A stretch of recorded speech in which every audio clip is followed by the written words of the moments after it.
Assalamualaikum warahmatullahi wabarakatuh. Selamat sore teman-teman semua. Selamat sore juga Pak Lutfi Haris.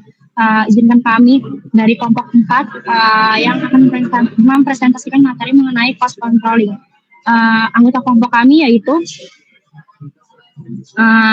Ayah Levi, Gina Sandini, M. Fajar Arifah, Naila Putri Karima, Niko Satria Resta, dan Wima Rizkyal.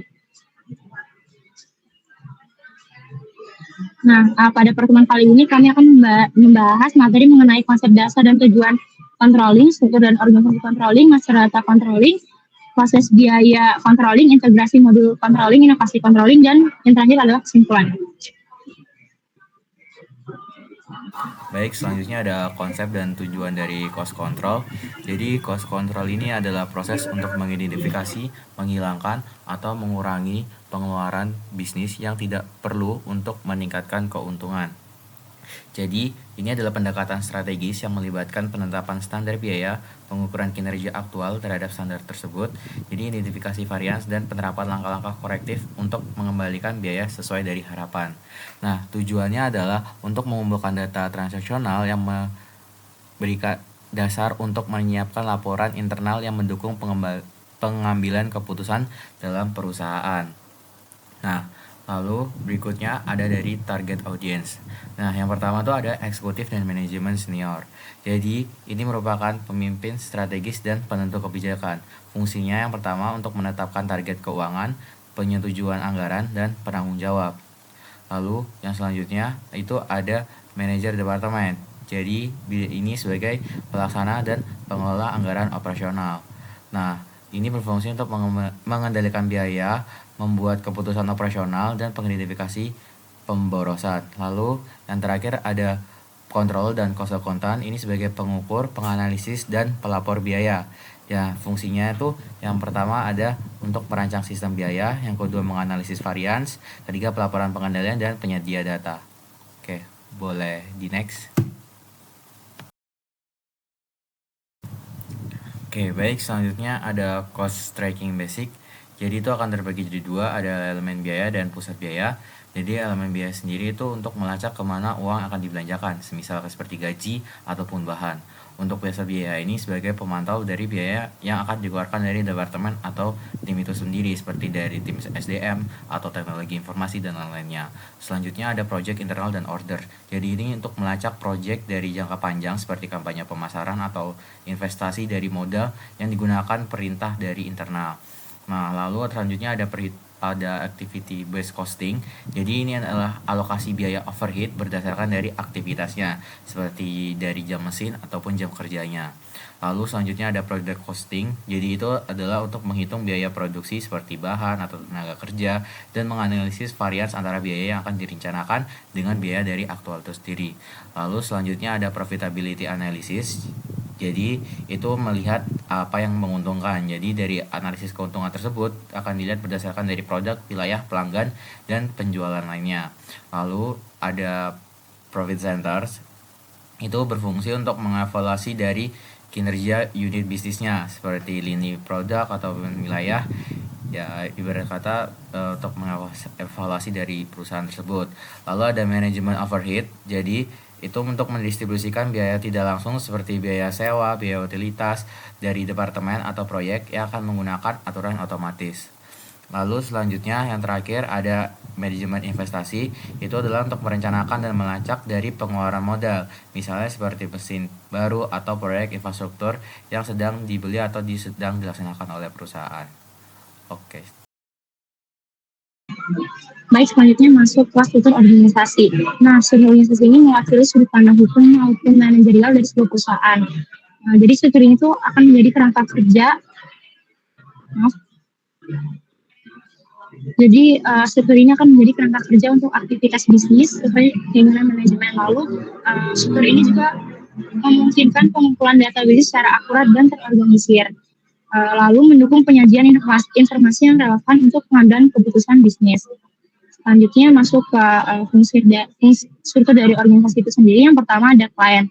Nah, jadi klien ini merupakan lingkungan independen dalam sistem SAP. Nah, ini juga merupakan level tertinggi dalam hierarki. Nah, jadi semua company code, monitoring area, dan master area itu ada dalam satu klien. Misalnya kayak SAP Client Status itu untuk Global Byte Group. Terus yang kedua itu ada company code. Jadi kalau company code sendiri ini merupakan unit hukum independen untuk akuntansi eksternal. Nah, di level ini tuh perusahaan harus menyiapkan laporan keuangan lengkap seperti laporan neraca, laporan laba rugi, laporan arus kas yang sesuai dengan aturan hukum. Lalu satu klien tuh bisa punya banyak company code, kayak misal US00 tuh buat United States, terus D00 buat Jerman, dan lain-lain. Lalu yang ketiga itu ada controlling area. Nah, di sini merupakan unit organisasi mandiri dalam controlling untuk mengelola pendapatan dan biaya. Ini juga bisa mencakup satu atau lebih company code. Nah, dengan controlling area, manajemen itu bisa melakukan analisis biaya dan pendapatan lintas perusahaan. Ini berfungsi untuk mengidentifikasi di mana biaya itu muncul, lalu menghubungkan biaya dengan pendapatan untuk evaluasi kinerja. Lalu yang terakhir itu ada operating concern. Ini digunakan untuk profitability analysis, mewakili bagian organisasi dengan struktur pasar penjualan yang seragam. Operating concern itu juga mengizinkan perusahaan untuk menghitung laba per segmen pasar, misalnya kayak per wilayah atau per produk ataupun per saluran distribusi. Nah, beberapa controlling area itu bisa ditugaskan ke satu operating concern. Contohnya tuh operating concern buat bike itu dipakai untuk analisis profitabilitas global produk sepeda yang mencakup berbagai controlling area.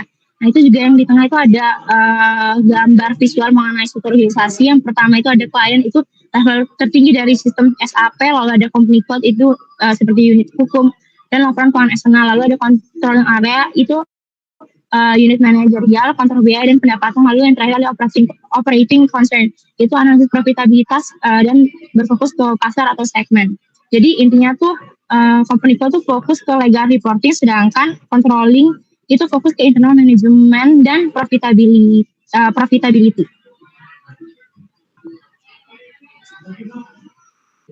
Baik, selanjutnya kita masuk ke master data dalam cost controlling. Jadi master data sendiri adalah data dasar yang digunakan secara konsisten dalam modul cost controlling untuk mencatat, mengelola, dan menganalisis biaya maupun pendapatan. Nah, dari master data ini ada 5, ada profit center, cost center, internal order, revenue element, dan juga cost element. Untuk lebih lanjutnya dibahas di selanjutnya. Bisa di next. Yang pertama ada profit center. Profit center sendiri adalah, bisa di next slide-nya.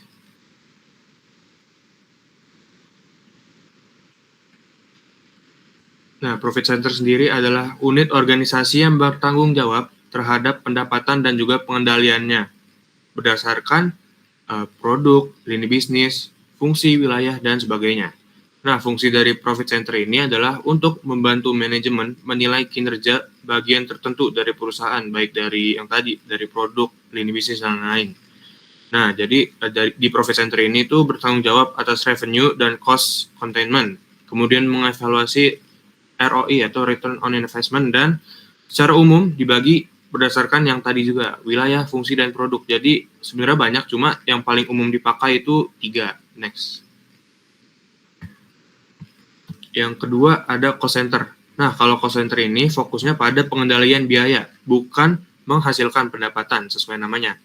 Cost center adalah unit organisasi di mana biaya-biaya itu dikumpulkan, jadi sebagai pusat biaya. Bisa berdasarkan departemen, bisa berdasarkan unit, dan juga aktivitas. Nah, fungsi dari cost center ini adalah untuk mengetahui pihak mana atau siapa yang menanggung biaya agar biaya itu dapat dikendalikan. Contoh-contoh dari cost center itu ada cost center produksi, misalnya itu ada biaya bahan baku, biaya mesin, dan biaya tenaga kerja. Kemudian cost center marketing itu ada biaya untuk iklan dan promosi, dan kemudian ada cost center administrasi itu untuk biaya gaji staf administrasi maupun alat tulis kantor gitu. Next lagi. Yang ketiga ada internal order. Internal order adalah objek sementara untuk mencatat biaya tertentu dalam jangka pendek. Biasanya untuk proyek atau kegiatan tertentu. Jadi emang munculnya tuh di beberapa event aja, nggak biaya tetap. Fungsi dari internal order adalah untuk memantau biaya khusus yang sifatnya sementara, bukan biaya rutin. Contoh dari biaya-biaya di internal order ini adalah biaya peluncuran produk baru, biaya campaign rekrutmen, biaya gathering perusahaan, dan biaya-biaya lain yang memang munculnya itu hanya sementara di suatu perusahaan. Next. Yang keempat ada revenue element. Revenue element merupakan elemen yang menghubungkan transaksi pendapatan dari financial ke cost. Nah, jadi fungsi dari revenue elements ini adalah untuk menganalisis kinerja pendapatan pada level internal perusahaan. Jadi, kalau di financial itu adalah revenue akun, maka di cost itu adalah revenue element. Jadi, di revenue element ini menciptakan hubungan 1:1 antara akun pendapatan di FI dan CO, jadi mereka tuh sama. Kemudian, posting pendapatan di FI akan secara langsung atau otomatis itu terbawa ke cost. Jadi memang mereka itu adalah sebuah objek yang sama. Next, ke master data terakhir, yaitu cost element. Nah, cost element atau unsur biaya adalah klasifikasi biaya di dalam cost controlling yang menghubungkan data dari financial ke cost. Cost element dapat dikatakan sebagai rekening biaya di cost. Terdapat dua jenis cost element, yaitu primary dan secondary. Nah, primary cost element ini biaya yang berasal langsung dari financial, contohnya adalah gaji atau bahan baku. Kemudian secondary. Yang secondary ini adalah biaya yang hanya ada di cost untuk alokasi internal. Contohnya itu pengalokasian biaya ke beberapa cost center. Selanjutnya lagi. Jadi di sini ada bagan untuk cost element. Bisa dilihat dari financial accounting itu muncul general ledger yang kemudian diturunkan lagi menjadi income statement. Nah, di income statement atau laba rugi ini kan muncul atau ada akun-akun beban gitu ya. Nah, beban yang ada di income statement ini tuh directly ada di managerial accounting juga atau cost. Jadi di primary itu muncul dari financial dan terhubung ke managerial accounting. Ada di financial seperti itu. Next.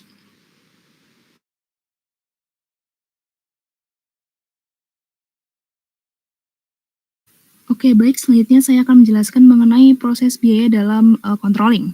Proses biaya ini sangat bergantung kepada elemen biaya yang bertindak sebagai jembatan antara financial accounting dan controlling. Secara esensial, elemen biaya menyediakan kerangka kerja untuk mengumpulkan dan melaporkan informasi biaya dan pendapatan internal. Lalu elemen biaya ini dibagi menjadi dua jenis utama, tergantung kepada asal-usulnya. Yang pertama yang sudah dijelaskan tadi, yaitu adalah elemen biaya primer atau primary cost element. Ini berasal dari akun beban atau expense account dalam buku besar financial accounting. Terdapat pemetaan satu ke satu antara akun beban general ledger dan elemen biaya primer controlling. Ini berarti setiap posting yang berdampak pada akun beban di financial accounting secara otomatis menghasilkan posting yang sesuai ke elemen biaya primer di controlling. Biaya ini timbul melalui konsumsi faktor-faktor produksi yang bersumber eksternal.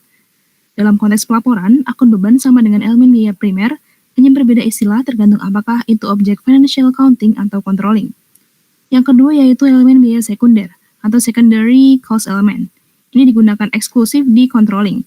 Elemen biaya sekunder tidak memiliki akun buku besar yang sesuai di financial accounting dan timbul melalui konsumsi faktor-faktor produksi yang disediakan internal. Fungsi utamanya adalah untuk memfasilitasi alokasi dan penyelesaian atau allocation and settlements biaya antar dan di antara objek-objek biaya seperti pusat biaya dalam controlling. Mungkin bisa di next.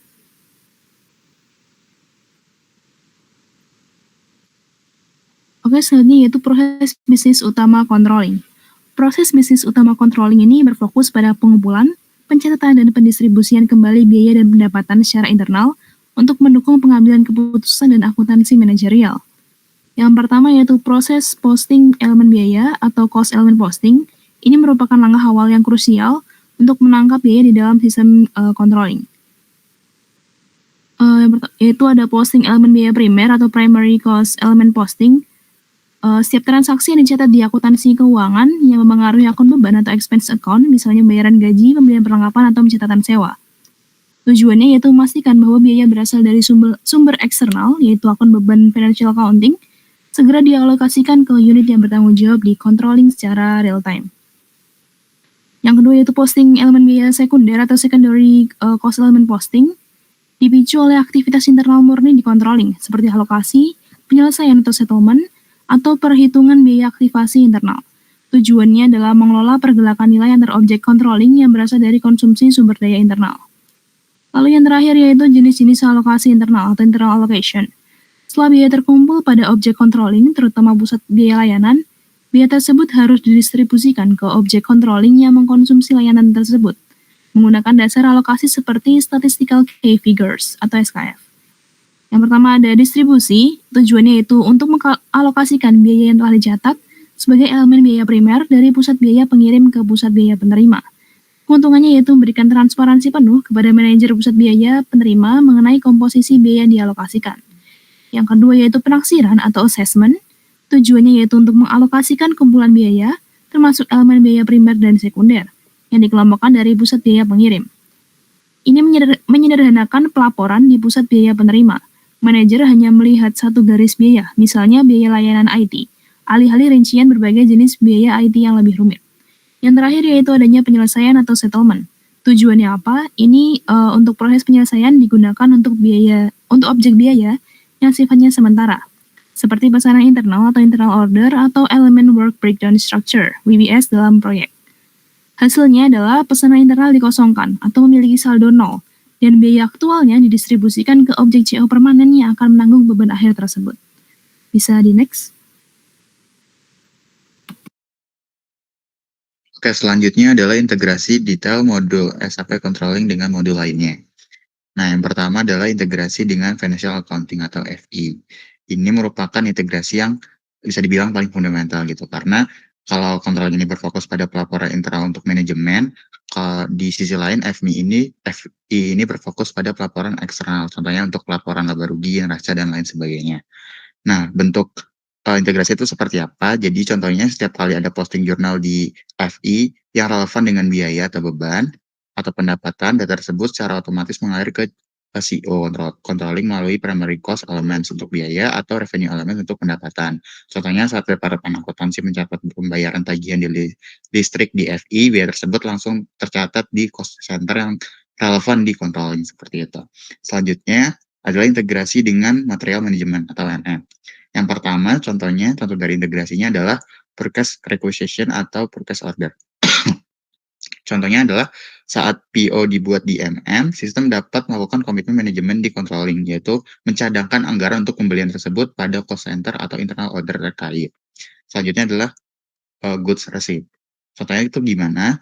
Jadi ketika barang terima terjadi posting di FI, misalnya debit persediaan kreditnya itu good receipt gitu, atau IR atau GR seperti itu.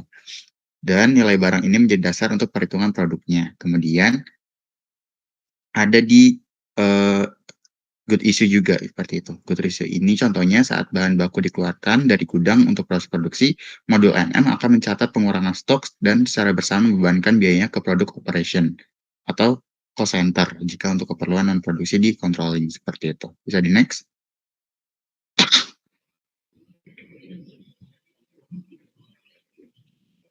Selanjutnya adalah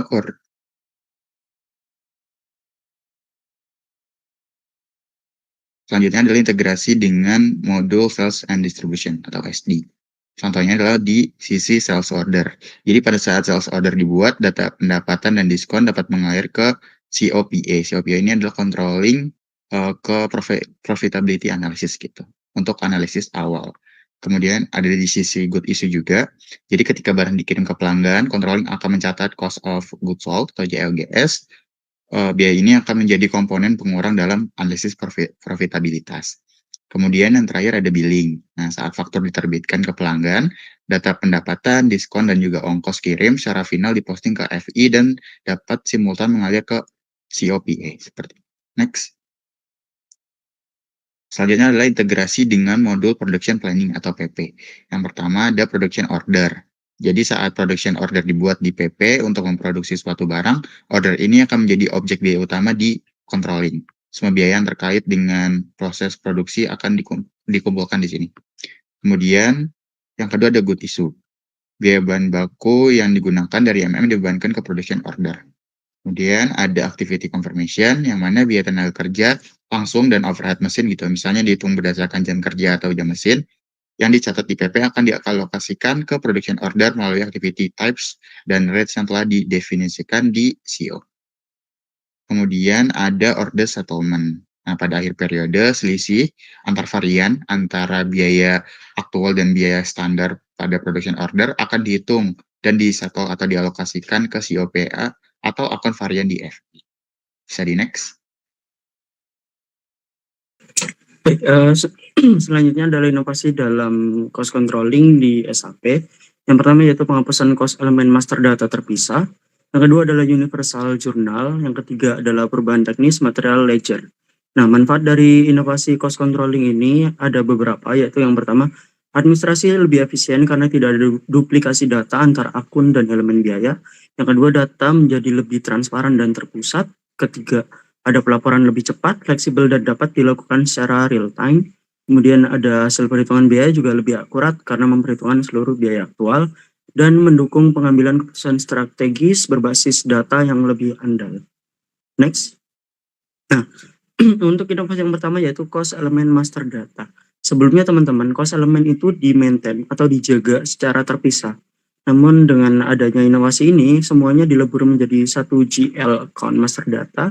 Jadi di General Ledger account ini memiliki atribut tambahan jadinya, yaitu ada chart of account area, company code specific area, dan juga controlling specific area.